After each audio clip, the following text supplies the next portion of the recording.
Welcome back to judiciary by PW. मैं हूं आपकी लॉ मिंटर इसरा और आप सभी लोगों का स्वागत करती हूं इस अमेजिंग प्लेटफॉर्म पे। दोस्तों, जुडिशरी बाय पीडब्ल्यू पे हम कवर कर रहे हैं constitution of India part 3 fundamental rights में हम आ चुके हैं under the head of right against exploitation. Article 23, 24 हम कवर करने वाले हैं स्पेसिफिकली अंडर दीज राइट्स क्या क्या प्रोविजंस आते हैं और कौन कौन से केस लॉज है, किस तरीके के क्वेश्चंस आपसे पूछे जा सकते हैं। हालांकि प्रीलिम्स और मेंस पॉइंट ऑफ व्यू से उतना ज़्यादा इंपॉर्टेंस नहीं रखता है, but it is very important for your knowledge, क्योंकि इंटरव्यू में और कई बार देखा गया है कि मेंस में भी इसको ब्रीफली पूछ लिया जाता है all together with other rights also, तो जानना बहुत ज़रूरी है। अच्छा, एक बात और है कि आज के सेशन में आपको एंड तक ही बने रहना है, क्योंकि लास्ट सेशन में मैंने आपसे वादा किया था कि आर्टिकल 19 की जो अन्य राइट्स हैं उनको भी हम डिस्कस करेंगे और उनके ऊपर क्या क्या रिस्ट्रिक्शन है। बेसिकली आर्टिकल 19 के सभी क्लॉजेस भी हम एंड में देखेंगे और आज के सेशन में हम स्टार्टिंग में रिवाइज करने वाले हैं जो कुछ भी अभी तक की हमने कवर किया है। तो let us just begin with the video. I hope मेरी ऑडियो वीडियो आपको अच्छे तरीके से आ रही होगी। आप लोगों के कॉमेंट्स, आप लोगों का प्यार मेरे तक पहुंच रहा है। आप लोग बस इसी तरह से पढ़ते रहिए, अपनी तैयारी करते रहिए और जिस भी स्टेट को आप टारगेट कर रहे हैं, मेरी यही दुआ है कि आप वो एग्ज़ाम क्रैक करें। और अब रिसेंटली छत्तीसगढ़ का भी वैकेंसी आ चुकी है, बिहार, यूपी भी बिल्कुल आपके सर पे है, तो बिल्कुल pull up your socks and just get into the preparation और फोकस करना है किस पे, मेंस पे, है ना। तो वो कैंडिडेट्स जो अभी एलएलबी में हैं, तो आप लोग भी आंसर राइटिंग पे ज़रूर फोकस करिएगा। बाकी बेयर एक्ट्स पे, कॉन्सेप्चुअल क्लैरिटी पे आपका पूरा ध्यान होना चाहिए। विदाउट एनी फर्दर अडू चलिए शुरू करते हैं। जैसा कि दोस्तों मैंने आपको बताया, राइट अगेंस्ट एक्सप्लॉयटेशन हम कवर करने वाले हैं। दोस्तों, कॉन्स्टिट्यूशन में अभी तक की हमने क्या क्या कवर कर लिया है। पार्ट 1 हमने कवर कर लिया है। पार्ट 1 हमने कवर कर लिया है। पार्ट 1 में दोस्तों हमने 4 आर्टिकल्स देखे थे। 4 आर्टिकल्स देखे थे। आर्टिकल 1 जो कि इंडिया को बताता है, India that is Bharat shall be union of states, shall be union of states. साथ ही दोस्तों यहाँ पे हम लोगों ने देखा फॉर्मेशन ऑफ स्टेट्स आर्टिकल 2 में। आर्टिकल 3 में दोस्तों हम लोगों ने देखा था एडमिशन और एस्टैब्लिशमेंट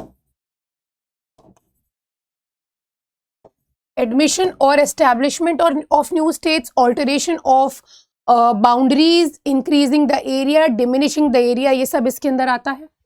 और साथ ही हम लोगों ने देखा था आर्टिकल 4, जहां पे हमने अमेंडमेंट की बात बताई थी कि अगर हम यहाँ पे आर्टिकल 2 और आर्टिकल 3 के अंदर अमेंडमेंट कर रहे हैं तो उसी प्रकार से चेंजेस हो जाएंगे शेड्यूल 1 और शेड्यूल 4 में।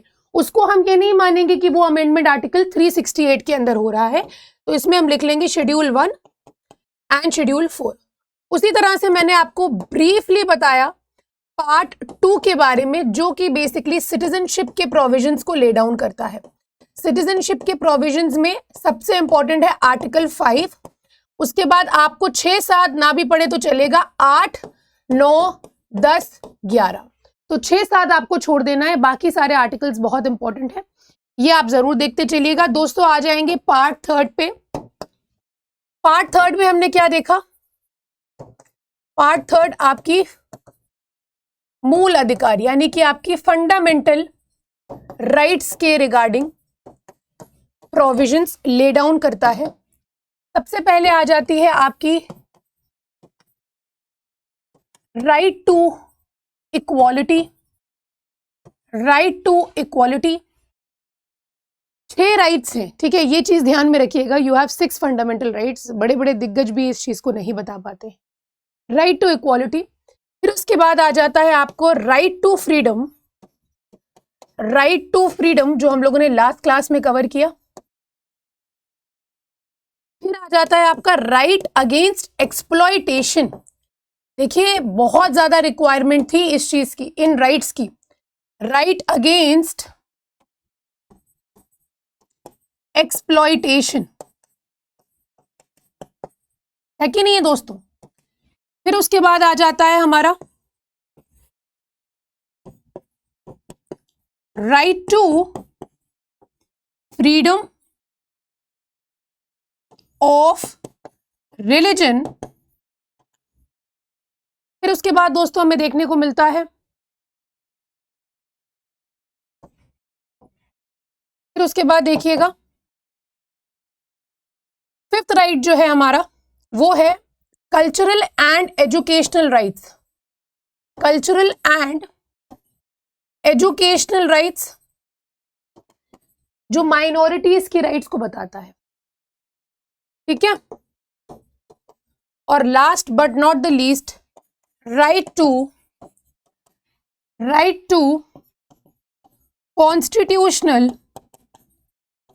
Constitutional remedies based on the principle of, based on the maxim, wherever there is right there is remedy, wherever there is right there is remedy। Doctor B R Ambedkar ने क्या कहा? right without remedy is nothing, it is zero, it is null। right without remedy, rights, these 5 rights without a proper remedy my dear friends is null, it is zero, शून्य। Equality में दोस्तों हमने 14 में basic provision देखा, EBL, EPL। 15 में discrimination, reservation मैंने आपको अच्छे से बता दिया, अजीत सिंह, वीरपाल सिंह, इंदिरा साहनी, MR बालाजी, चंपाकम दोराई राजन, सब मैंने आपको बता दिया। 16 में ये आपका एम्प्लॉयमेंट से रिलेटेड है, एम्प्लॉयमेंट अपॉइंटमेंट। 17 में अनटचेबिलिटी, 18 में टाइटल्स, ठीक है। फिर फ्रीडम में 19 आपके freedom as to certain rights, है ना। तो ये जनरल प्रिंसिपल्स ऑफ फ्रीडम 19 के अंदर 19(1)A से लेकर के 19(1)G। 20 में जब कन्विक्ट कर दिया जाता है, कन्विक्टेड पर्सन को भी राइट दिया है हमने आर्टिकल 20 के अंदर, ex post facto laws, retrospective criminalisation नहीं होगा, जियोपार्डी परफॉर्म नहीं होगा, सेल्फ इंक्रिमिनेशन नहीं किया जाएगा, सेल्फ इंक्रिमिनेशन दोस्तों नहीं किया जाएगा। तो कन्विक्टेड पर्सन का राइट है। फिर उसके बाद right to life and personal liberty. फिर 21A में हमने देखा एजुकेशन, और 22 में हमने देखा अरेस्ट एंड डिटेंशन के मामलों में मैंने आपको एडवाइजरी बोर्ड के बारे में भी डिटेल में बता दिया है। ये दोस्तों हम लोग आज करने वाले हैं, ठीक है। 23 में आप देखोगे unlawful compulsory labour, unlawful compulsory labour. इतना जान लो, इतनी तो पकड़ कर ही लो। और यहाँ पे चाइल्ड लेबर को प्रोहिबिट किया गया है। क्या? चाइल्ड लेबर को प्रोहिबिट करा गया है। फ्रीडम ऑफ रिलीजन की जब हम बात करते हैं तो 25 में हमें प्रोफेस, प्रैक्टिस, प्रोपगेट करने का राइट दिया है। 26 में रिलीजियस अफेयर्स को कैसे मैनेज किया जाएगा, रिलीजियस अफेयर्स को मैनेज करने का राइट दिया गया है। 27 में हम टैक्सेशन के बारे में देखते हैं, और 28 में हम रिलीजियस इंस्टीट्यूशंस में क्या कोई इंस्ट्रक्शंस दिए जा सकते हैं, इंस्ट्रक्शंस के बारे में देखते हैं, ठीक। इसको हम लोग डिटेल में भी देखेंगे तो और क्लियर हो जाएगा।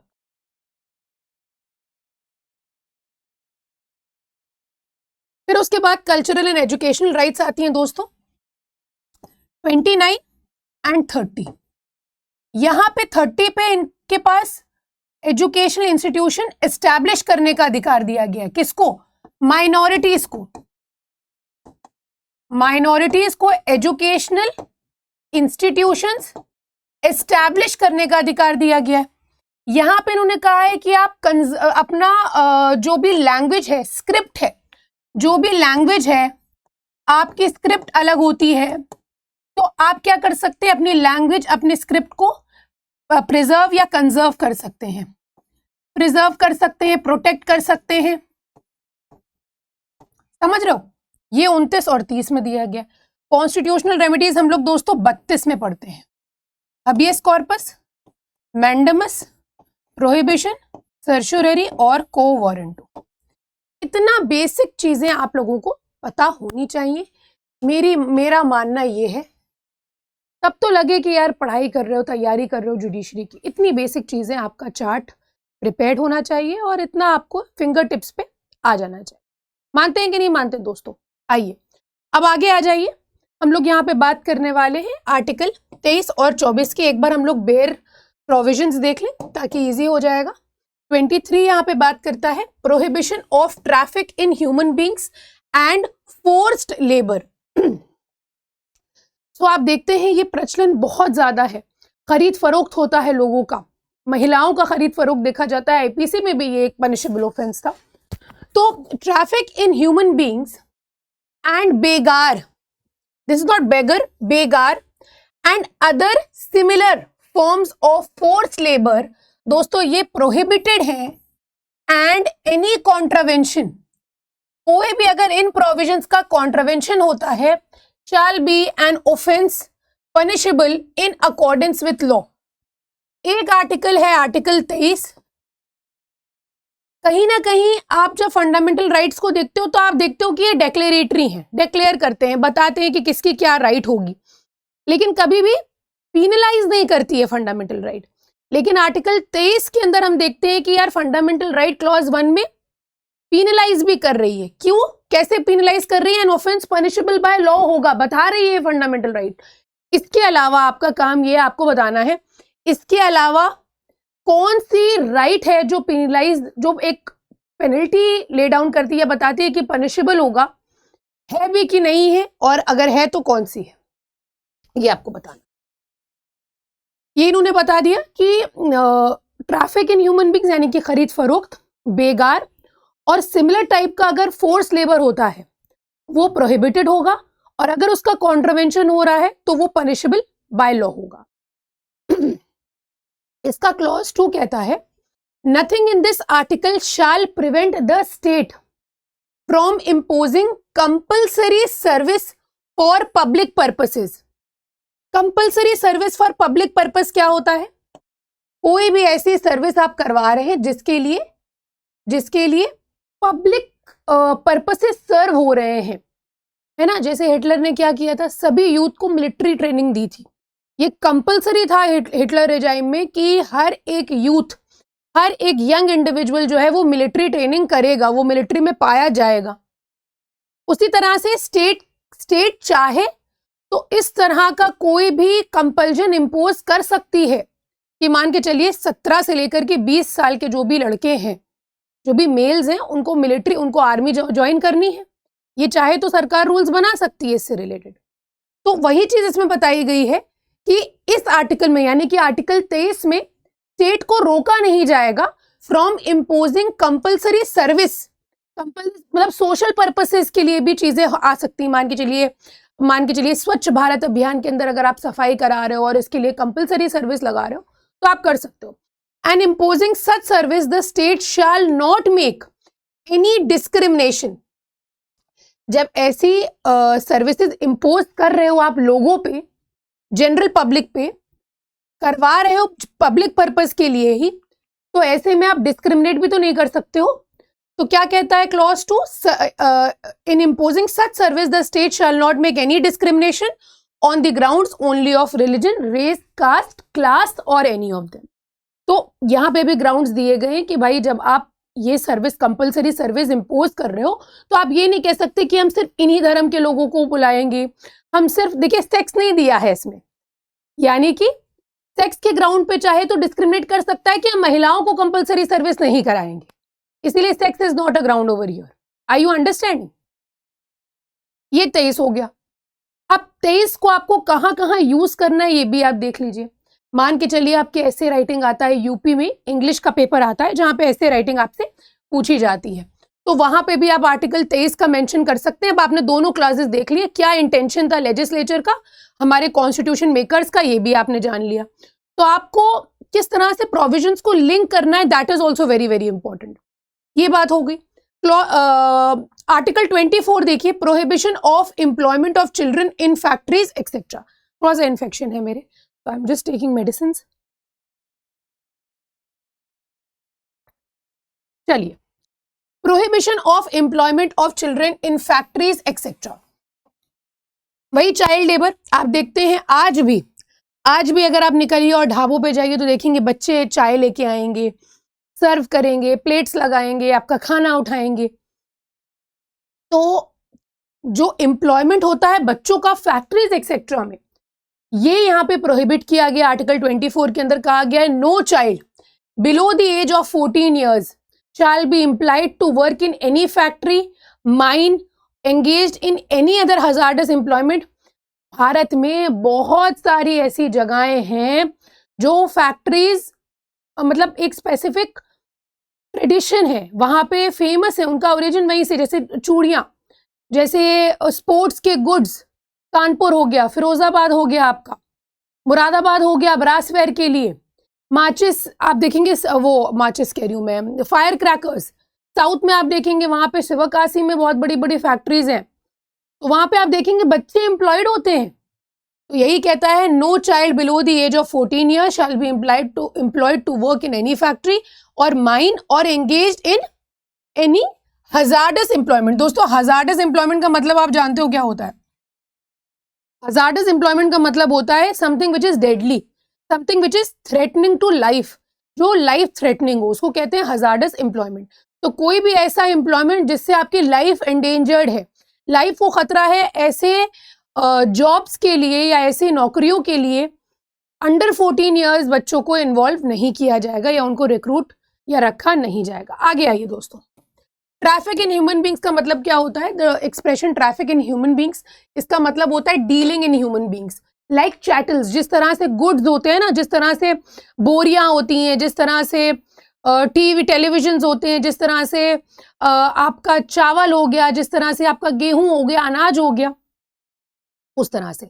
It means buying and selling, खरीद फरोख्त करना, मेन और वुमेन लाइक गुड्स। इसके अंदर इमोरल ट्रैफिकिंग भी इंक्लूडेड है, subjecting children to immoral practices, और साथ ही दोस्तों इसके अंदर स्लेवरी भी कवर्ड है, दो it is not expressly mentioned. मान के चलिए स्लेवरी से रिलेटेड क्वेश्चन पूछ लिया कि कौन से फंडामेंटल राइट्स के अंदर कवर्ड है, तो हम आर्टिकल 14 लगा देंगे। नहीं, आर्टिकल 23 भले ही एक्सप्लिसिटली मेंशन नहीं करता है, लेकिन स्लेवरी भी उसके अंदर इंक्लूडेड होती है दोस्तों। The expression traffic in human beings have been held to be a very wide expression, including traffic in women for immoral or other purposes such as making them devadasis या जोगिन्स बनाया जाता था पहले के टाइम पे। अभी भी आप देखेंगे कुछ एरियाज में है ये जो प्रथा है। तो इसीलिए हमने ये प्रोविजन डाला दोस्तों, टू एनफोर्स कॉन्स्टिट्यूशनल प्रोहिबिशन, इसके लिए कि प्रोहिबिशन लगाया जाए against traffic in human beings. Parliament ने in the exercise of power under article 35 enacted suppression of immoral traffic in women and girls act 1956, इससे रिलेटेड एक कानून भी बनाया गया। फिर उसके बाद एक केस है दोस्तों विशाल जीत वर्सेस यूनियन ऑफ इंडिया 1990। इसमें सुप्रीम कोर्ट ने डायरेक्शंस इशू करे थे स्टेट गवर्नमेंट को और यूटीज को कि जो चाइल्ड प्रोस्टिट्यूशन का और जो बच्चों की खरीद फरोख्त होती है, जैसे हम लोग ने बहुत सारी मूवीज में भी देखा हुआ है, फॉर एग्जाम्पल बजरंगी भाईजान में हम लोगों ने देखा, तो इन सारी चीज़ों पे रोक लगाई जाए, प्रोहिबिट किया जाए। इसके लिए डायरेक्शंस इशू करें और कहा कि आप थोड़ा अवेयरनेस फैलाइए ना, थोड़ा लोगों को बताइए कि किस तरह से एजुकेशन प्रोवाइड कर सकते हैं, किस तरह से बच्चे हमारे देश का नाम आगे कर सकते हैं, उनको किस तरह से उनका ख्याल रखा जाए, प्रोटेक्ट किया जाए और उनका रिहैबिलिटेशन किया जाए। तो विशाल जीत का केस इस पॉइंट पे बहुत इंपॉर्टेंट है, याद रखिए। आगे आइए, आपने ये वर्ड देखा दोस्तों बेगार। तो बेगार जो शब्द है ना, ये इंडियन ओरिजिन का शब्द है। इसका मतलब कि मेरी मर्जी के बिना हमसे काम कराया जाए। जब मुझसे मेरी मर्जी के बिना काम कराया जाएगा और बिना पेमेंट के या बहुत ही कम पेमेंट के साथ काम कराया जाएगा, तो इसको हम बेगार कहेंगे। बेगार के अंदर दो कॉन्स्टिट्यूएंट्स होते हैं, जैसे कि कंपल्जन होता है उसकी मर्जी के बिना, और कोई पैसा नहीं मिलता या बिल्कुल बहुत जरा सा पैसा देते हो उसको नाम के बराबर। तो ये दो चीजें होती हैं बेगार में, कंपल्जन होता है और कोई पैसा नहीं दिया जाता। तो बेगार मींस लेबर और सर्विस एग्जैक्टेड बाय द गवर्नमेंट और अ पर्सन ऑन पावर, बिना रेम्यूनरेशन के आप देते हैं। सूरज नारायण का केस है इस पे 1960 का, ये एमपी हाई कोर्ट का केस है। इस केस में कहा गया non payment of salary to a teacher for unsatisfactory work, कि आपने मेरी मर्जी के बिना काम नहीं, मेरी मर्जी के हिसाब से, मान के चलिए उनका जो लीड है, जो ऊपर बैठे होते हैं लोग, कहा कि आपने मेरे हिसाब से नहीं पढ़ाया तो हम आपको सैलरी नहीं देंगे। तो तो कहा यह आर्टिकल 23 को कहीं ना कहीं हिट कर रहा है। सूरज नारायण का केस था ये 1960 का, एमपी हाई कोर्ट का। आगे आइए दोस्तों, इन सभी पे मैं आपको एक लिस्ट प्रोवाइड कर दूंगी टेलीग्राम पे। अगर कहीं पे भी आर्टिकल 23, 24 पे सुप्रीम कोर्ट या हाई कोर्ट ने बोला होगा रिसेंटली, तो वो भी मैं आपको प्रोवाइड कर दूंगी, थोड़ा आपका काम इजी हो जाएगा। फिर similar form of force labour कैसे कैसे हो सकते हैं, देखिए यहाँ पे पीयूडीआर का केस है, PUDR versus union of India 82 का। सुप्रीम कोर्ट ने प्रोहिबिट किया नॉट ओनली बेगार और other unpaid labour but also prohibited compelling all unwilling labour. कहा आर्टिकल 23 क्लॉज 1 के अंदर अगर आप फोर्स लेबर करा रहे हो जिस भी फॉर्म का हो वो प्रोहिबिटेड है। अनविलिंग लेबर का मतलब क्या है, जो काम नहीं करना चाह रहे हैं। अगर आपको दिख रहा है कि अगला अपनी मर्जी से काम नहीं करना चाह रहा है और अगर आप उससे जबरदस्ती काम करा रहे हो, चाहे फिजिकली आप उसके ऊपर प्रेशर डाल रहे हो, चाहे आप उसको मैनिपुलेट करवा रहे हो, अरे देख लो यार, देख लो ऐसे करके, तो वो भी इसके अंदर कवर्ड होगा। Article 23 would strike at force labour in whatever form it might manifest itself, it does whether paid और not, any amount of remuneration paid to a person will be immaterial। ये देखिए, ये पीयूडीआर के case में कहा गया कि आप चाहे उसको 10 रुपए दीजिए चाहे 100 रुपए दीजिए उस काम के लिए, वो इमटेरियल होगा। हमें इससे मतलब नहीं कि आपने पैसा क्या दिया, अगर उसकी मर्जी, अगर उसकी स्वेच्छा नहीं थी और तब आपने उससे काम कराया है तो ये फोर्स लेबर होगा। The court explained that force or compulsion under 23 might be physical, force of legal provision or want of or hunger and poverty। मान के चलिए कोई भूखमरी की वजह से, गरीबी की वजह से अगर आपके सामने खड़ा है और अगर आप उससे काम करा रहे हो तो ये भी ठीक नहीं। फिजिकल फोर्स भी हो सकती है कि आप उस पर दबाव बना रहे हो कि काम करो, तो ये चीज कंपल्जन के अंदर भी आएगा। चलिए आगे आ जाइए, क्लॉज 2 देखिए।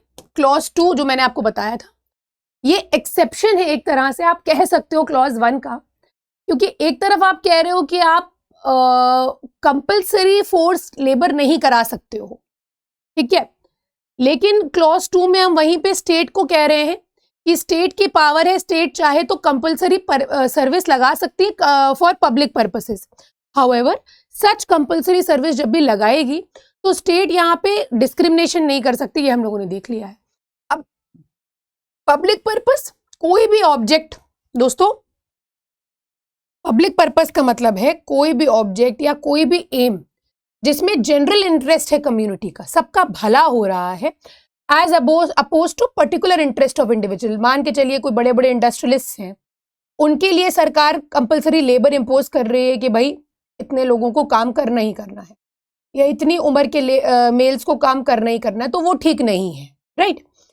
तो which the general interest of the community as opposed to particular interest, किसी का पर्टिकुलर इंटरेस्ट नहीं होना चाहिए, पूरी कम्युनिटी का इंटरेस्ट होना चाहिए, is directly and essentially concerned.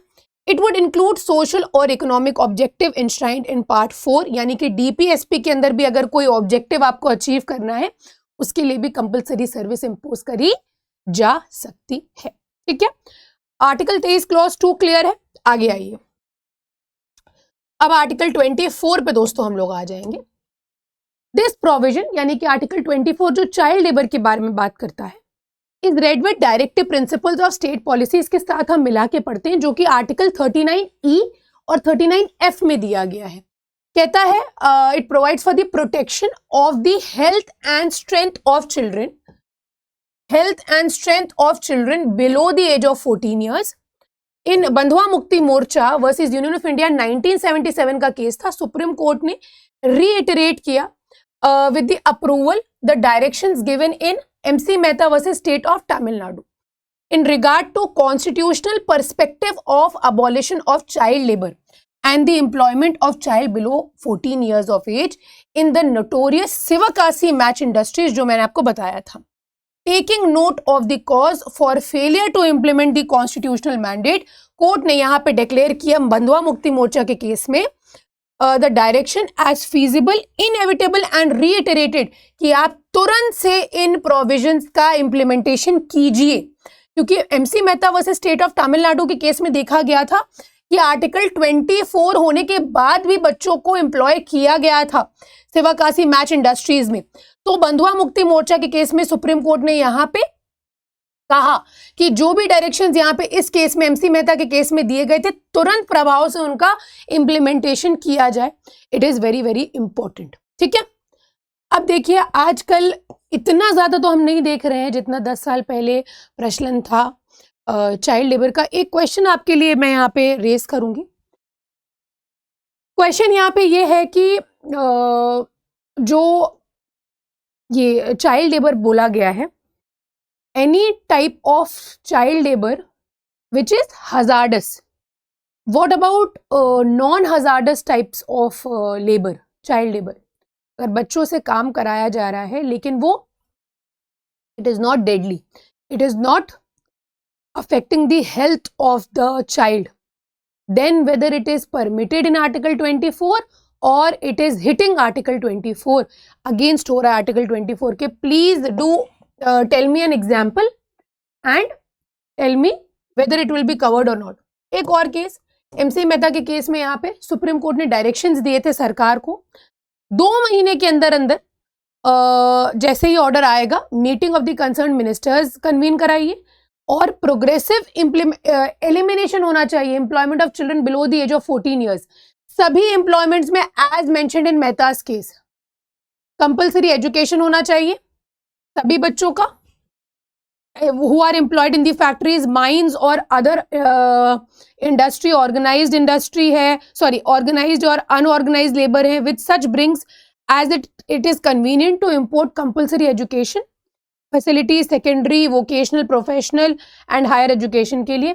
Education के अलावा पीरियोडिकल हेल्थ चेकअप्स होने चाहिए। जैसे आप देखिए कि उनको अब तो खैर पोलियो नहीं रहा लेकिन पहले बहुत सारे ऐसे बच्चे हुआ करते थे जिनके हेल्थ चेकअप में बहुत सारे इश्यूज निकलते थे, तो हेल्थ चेकअप बहुत ज़रूरी हैं दोस्तों। क्या न्यूट्रिशनल फूड उनको मिल रहे हैं, क्या फल सब्जियां वो बच्चे मतलब खा पा रहे हैं, और अगर नहीं खा पा रहे, देखिए ये सब मतलब मुझे ऐसा लगता है कि ये सारी चीज़ें हम लोग किताबों में पढ़ते हैं, राइट। अगर आप ग्राउंड लेवल पे जाएंगे और जब आप हालात देखेंगे ना तो आपकी रूह जो है वो कांप जाएगी। जो बच्चों को आप देखेंगे जब किस हालात किस कंडीशंस में बच्चे हैं जो आपके रूरल एरियाज में है। साथ ही यहाँ पे कहा गया interest the responsibilities for implementation of these principles.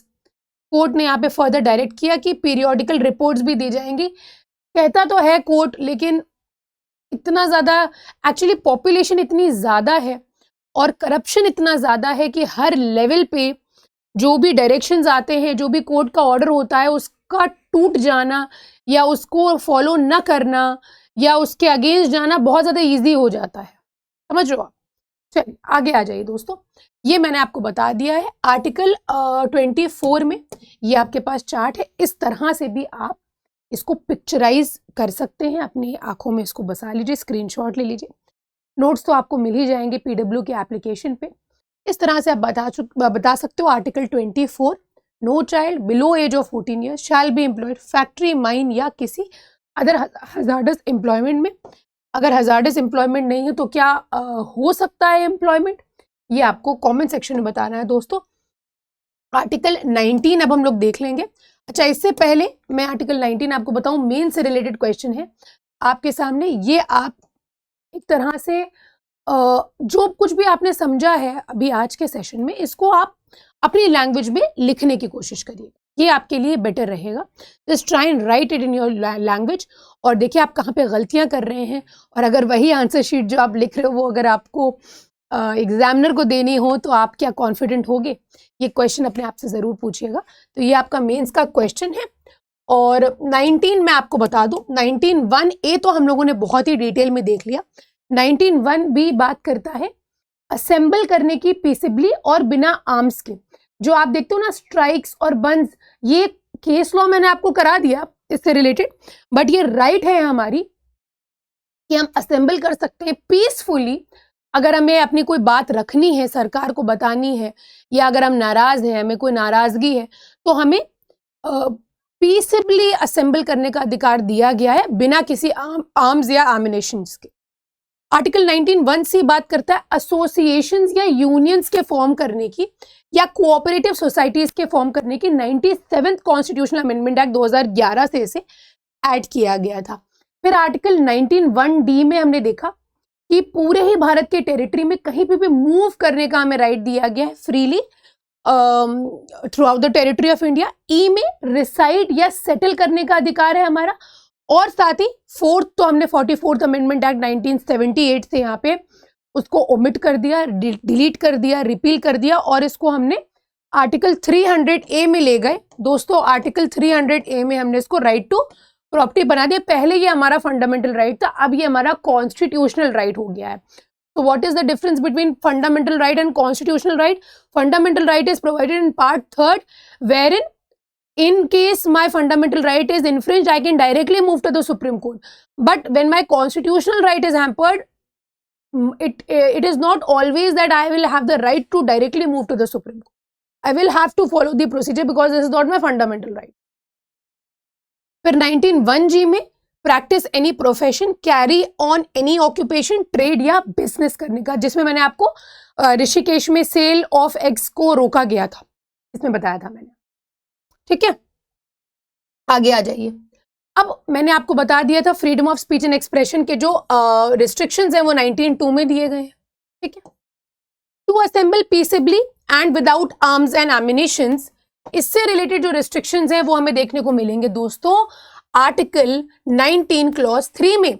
Article 19 clause 3 में कहा गया है कि आपके पास असेंबल करने का अधिकार है without arms, but nothing in this sub clause shall affect operation of any existing law in so far as it imposes or prevents the state from making any law imposing in the interest of sovereignty and integrity of India को अगर hamper कर रहा है या public order को disturb कर रहा है या रीजनेबल रिस्ट्रिक्शंस इंपोज कर रहा है on the exercise of the rights conferred by the said sub clause. तो सॉवरिटी और इंटीग्रिटी से रिलेटेड अगर कोई लॉ बनाया जा रहा है तो उसके ऊपर भी आप रुकावट नहीं डाल सकते हैं या फिर पब्लिक ऑर्डर को डिस्टर्ब नहीं किया जा सकता है इस राइट के चलते।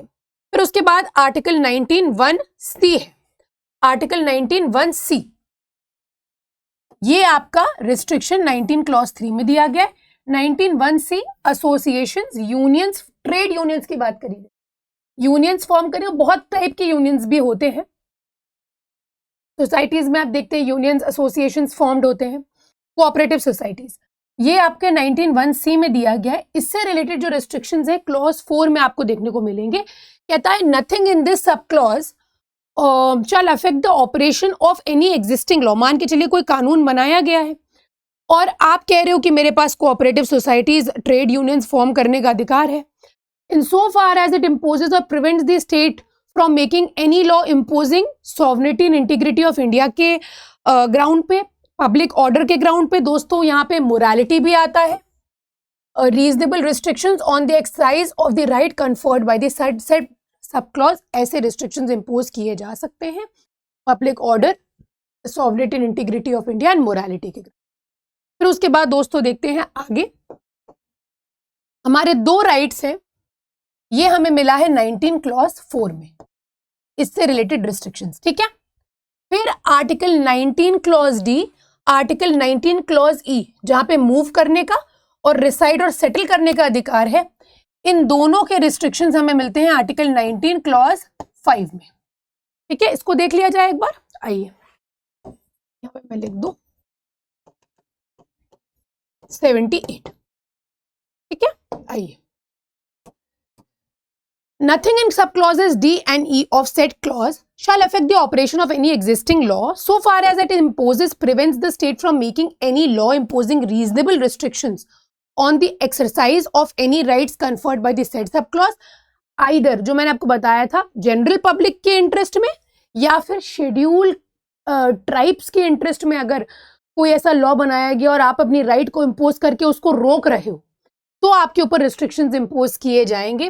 तो यही वो क्लॉज है जो आपके मूव करने के पूरे टेरिटरी में रिसाइड एंड सेटल करने पे आप पे रिस्ट्रिक्शंस इंपोज किए जा सकते हैं in the interest of general public या फिर for the protection of the interest of the scheduled tribes. फिर क्लॉज जी यानी कि जो ट्रेड प्रोफेशन से रिलेटेड है, इसका आपको जो रिस्ट्रिक्शन है वो देखने को मिलेगा इन 19 क्लॉज 6। ठीक, ये देखिए, nothing in clause G of the said sub clause shall affect the operation of any existing law in so far as it imposes या प्रिवेंट करता है स्टेट को from making any law imposing ये interest of general public, एक है ground. And in particular, nothing in the said subclause shall affect the operation of any existing law in so far as it relates to the prevention, to prevent the state from making any law relating to the professional या technical qualifications जो necessary हैं for practicing any profession or carrying on any occupation, trade or business। इससे हमें पता लगता है कि parliament चाहे तो ये बता सकती है कि भाई इस प्रोफेशनल या टेक्निकल क्वालिफिकेशन को आपको हासिल करना पड़ेगा इस जॉब के लिए, इस प्रोफेशन के लिए दिस टेक्निकल और प्रोफेशनल क्वालिफिकेशन इज मैंडेटरी, ये कर सकता है।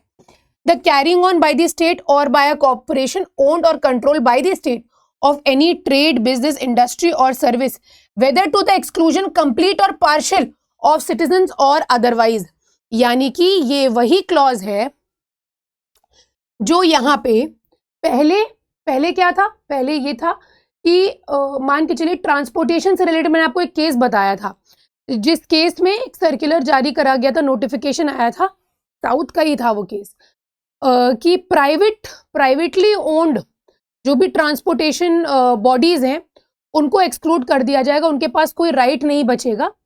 और इस चीज़ को चैलेंज करा गया था क्योंकि आर्टिकल 19(1) हमारे पास था तब। फिर उन्होंने क्या किया, ये अमेंडमेंट करके ऐड किया गया दोस्तों, ये पार्ट अमेंडमेंट करके ऐड किया गया है। अब उन्होंने क्या किया, आर्टिकल 19(1) के रिस्ट्रिक्शन में उन्होंने लगा दिया कि अगर सरकार चाहे तो मान के चलिए सरकारी ट्रांसपोर्टेशन कंपनी कह सकती है कि प्राइवेटली ओन्ड ट्रांसपोर्टेशन नहीं चलेगा हमारे देश में या हमारे स्टेट में, तो वो किया जा सकता है। कंप्लीटली एक्सक्लूड कर सकती है प्राइवेटली ओन्ड ट्रांसपोर्टेशन को या पार्शियली भी कर सकती है। तो ये अब आपका फंडामेंटल राइट तो है, बट रीजनेबल रिस्ट्रिक्शन भी इम्पोज कर सकती है स्टेट कि भाई आपको पार्शियली या हम कंप्लीटली यहाँ पे एक्सक्लूड कर देंगे। ये मैंने केस भी आपको बताया था। तो यही है आर्टिकल 19, 20, 21, 21A और 22 मैंने आपको पहले ही बता दिया। तो आज हमने आर्टिकल 23 और 24 दोस्तों कवर कर लिया है। कल के सेशन में हम लोग right to freedom of religion देखेंगे, उसके बाद हमारा कल्चरल एंड एजुकेशनल राइट्स आ जाए। ठीक है, यहां पे हमने अनलॉफुल, कंपल्सरी लेबर,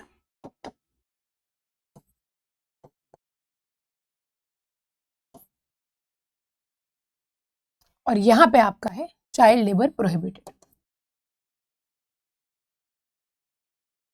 इसी के साथ दोस्तों मैं आज का सेशन यहीं पे ओवर करूंगी। अगर नोट से रिलेटेड, कंटेंट से रिलेटेड आपको किसी भी चीज़ की रिक्वायरमेंट होगी तो आप कमेंट सेक्शन में बिल्कुल अपने आप को फील फ्री टू आस्क।